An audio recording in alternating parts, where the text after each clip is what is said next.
바울은 계속해서 율법과 죄에 대해서 이야기하고 있습니다. 그 가운데 오늘 본문은 결혼을 비유로 해서 율법 아래 있는 상태였던 그리스도인들이 이제 율법 아래 있었던 자들이 그리스도와 연합하면서 옮겨졌음을 이야기합니다. 어제도 이야기했지만 율법이 문제가 아니라 죄가 문제인 것입니다. 바울이 먼저 법을 아는 자들에게 말하노니라고 하면서 시작합니다. 로마서는 로마 교회에 있는 사람들에게 쓴 편지입니다. 그러니 예수를 메시아로 받아들인, 복음을 듣고 기독교인이 된 사람들입니다. 그들 가운데 법을 아는 사람들은 두 부류가 있었습니다. 먼저는 유대인 그리스도인들입니다. 초기 교회 안에서는, 초기 회당이나 성전 안에는 유대인들과 그리스도인들이 겉으로 보기에는 크게 차이 나지 않았습니다. 그리고 초기 기독교인들은 함께, 유대인들과 함께 회당에서 말씀을 나눴었습니다. 그러다가 예수 그리스도를 메시아로 받아들인 자들, 복음을 듣고 깨달은 자들이 그리스도인들, 유대인 그리스도인들입니다. 그들은 율법도 그전에는 정확하게 잘 알고 있었고 잘 지켜가던 자들입니다. 그러니 그들을 향해서 법을 아는 자들이라고 바울이 이야기를 합니다. 그리고 또 한 부류가 있습니다. 유대인 그리스도인들이 아니라 이방인 그리스도인들입니다. 이들도, 로마에 있는 이방인 그리스도인들은 이들도 함께 유대파 그리스도인들과 함께 예배하다 보니, 함께 말씀을 나누다 보니 자연스럽게 그들을 통해서 율법에 대해서 듣게 되는 겁니다. 그러다 보니 이들도 율법에 대해서 궁금해하는 모습들이 있었습니다. 갈라디아서 같은 것을 보면 이방인 그리스도인들에게 잘못된 복음이 들어가서 율법으로 구원에 이른다라는 것을 그들이 받아들이는 모습들이 나옵니다. 그런 이방인 그리스도인들도 있었습니다.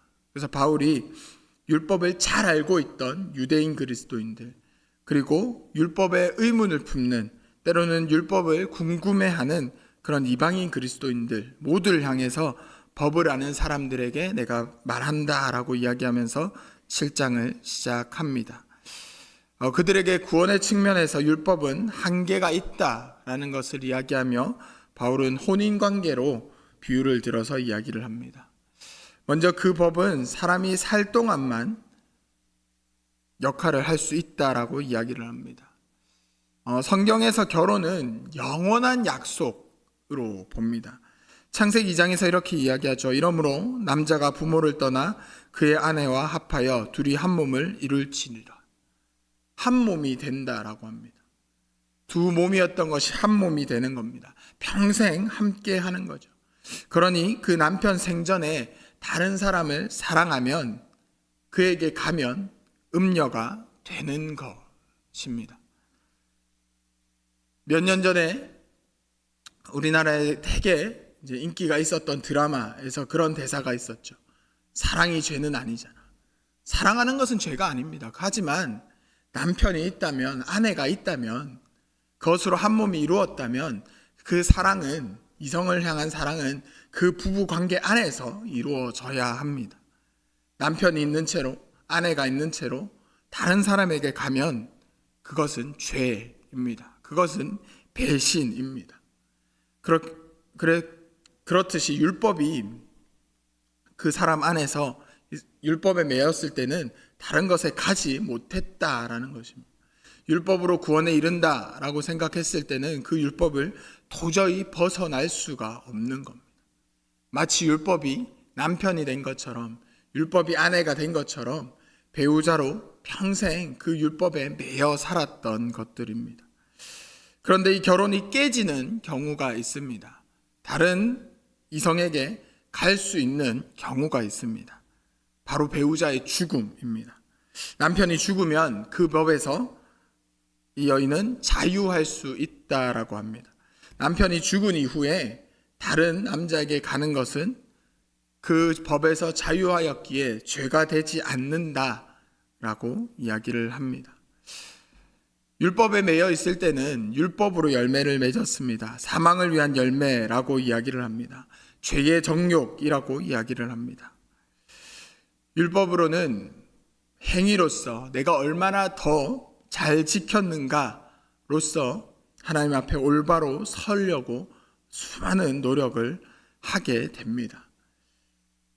우리가 이것은 아니다, 그리스도로 구원을 받는다라는 것을 다 믿고 살아가고 있지만, 그렇게 인정하고 살아가려고 하지만 우리 모습 가운데에 나도 모르게 율법에 매이는 모습들이 여전히 남아 있는 것이 그리스도인들의 모습입니다.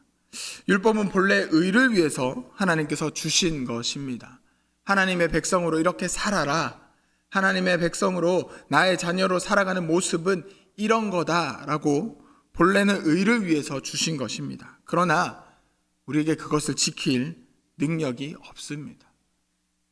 이런 것들 해라 라고 하셨지만 다 하지 못합니다. 이런 것들 해서 안 된다 라고 하셨지만 또 행하게 됩니다. 죄를 더 짓게 됩니다. 그래서 율법에 대해서 온전히 죽어야 된다라고 이야기합니다. 복음을 붙들어야 한다라고 바울은 이야기합니다. 어떠십니까? 그렇게 잘 되시나요? 나의 행위는 전혀 관계없고 하나님을 향한 믿음만 가지고 신앙생활하는 것 잘 되십니까? 한국 교회가 정말 잘 가르쳤지만 또 그것이 우리의 신앙에 이 율법으로부터 자유하는 것에 어렵게 했던 모습들이 분명히 남아 있습니다. 어린 시절에 주일이 되면 온전히 교회 안에만 있어야 된다라는 가르침도 있었습니다. 제가 다녔던 모교회는 조금 덜 했지만 제 친구가 다녔던 교회는 주일에 돈을 쓰지 못하게 했고 학원을 가지 못하게 했었던 모습들이 있습니다. 그 행위로서 하나님 앞에 더 온전함을 보여야 한다라는 가르침들이 있었습니다. 그러다 보니 뭔가 더 많은 봉사를 해야 될 것 같고 뭔가 더 많은 일들을 교회 안에서 해야 될 것 같은 그런 마음이 들 때가 있습니다.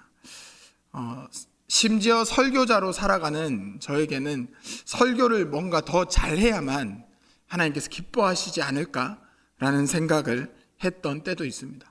물론 설교 정말 잘 준비하고 설교 잘 해야 됩니다. 그런데 그 행위로 하나님을 기쁘시게 해야 되지 않을까라는 생각을 했던 때도 있습니다.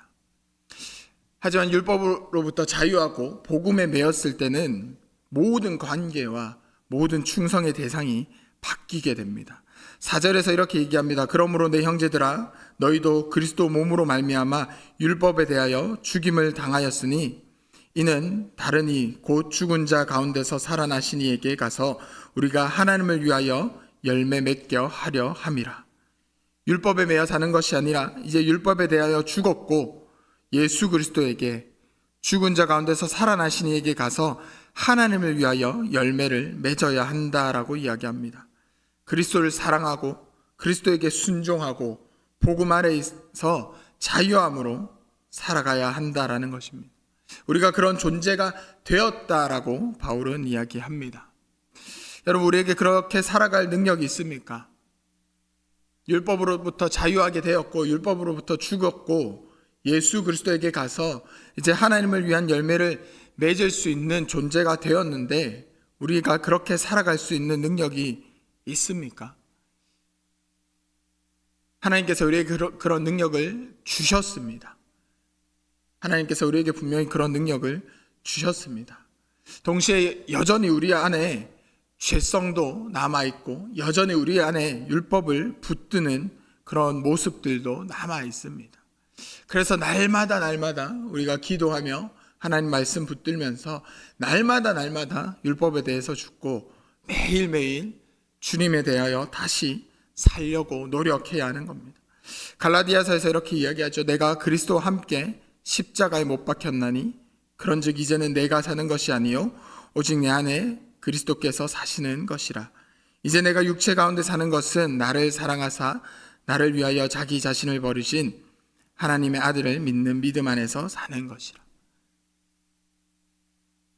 주님께서 우리 가운데에 죄를 이길 능력을 주셨습니다. 주님께서 십자가에서 못 박혀 죽으심으로 복음의 능력을 우리 안에 주셨습니다. 그러니 우리는 그 복음의 능력을 고백하고 선포해야 합니다. 우리의 힘으로 살아갈 수 없지만 주님께서 주신 능력이 있기 때문에 그 말씀대로 살아갈 능력이 내 안에 있음을 우리가 선포하면서 율법으로부터 자유해야 합니다. 육신에 있을 때에는 율법으로 죄의 정욕 아래 그 죄의 정욕이 우리 삶에 역사했지만 이제 복음으로 우리가 자유롭게 되었습니다. 그래서 6절에는 영의 새로운 것으로 섬길 것이다 라고 이야기를 합니다. 그때 우리가 죄를 이길 수 있습니다. 영의 새로운 것으로 섬기는 것. 율법을 섬기면서 율법에 매이면서 행위에 초점을 맞추는 것이 아니라 하나님을 섬기며 예수 그리스도를 섬기며 성령님을 의지하며 은혜를 구하는 것, 그때에 죄를 이길 수 있는 능력이 우리 가운데서 능력을 발휘하며 우리의 삶의 모든 자리에서 우리의 삶을 이끌어 갈 것입니다.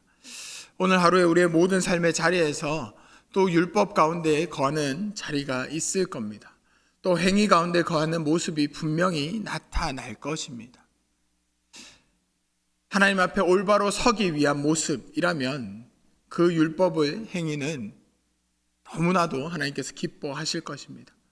하지만 그 행위로 뭔가 드러냄, 그 행위로 구원을 얻는다라는 모습이 있다면 그것은 하나님께서 우리에게 주신 복음, 예수께서 우리에게 주신 그 십자가를 의미 없게 만들어 버리는 것입니다. 그래서 우리는 날마다 더 십자가를 붙들고 더 복음을 붙들고 살아갈 수 있도록 노력해야 합니다. 갈라디아서에서 좀 전에 읽었던 그 갈라디아서에서 말씀대로 그리스도와 함께 십자가에 못 박힌 우리의 삶이 되었으면 좋겠습니다. 이제 내가 사는 것이 아니라 내 안에 그리스도께서 사시는 오늘 하루가 되었으면 좋겠습니다. 우리의 모든 삶의 자리에서 우리가 행하는 모든 말과 행동에서 그런 삶이, 그런 은혜가 있기를 소망합니다. 예수께서 우리에게 주신, 하나님께서 우리에게 주신 그 복음의 능력으로 하루를 살아가는 우리 모두가 되기를 주님의 이름으로 축복합니다.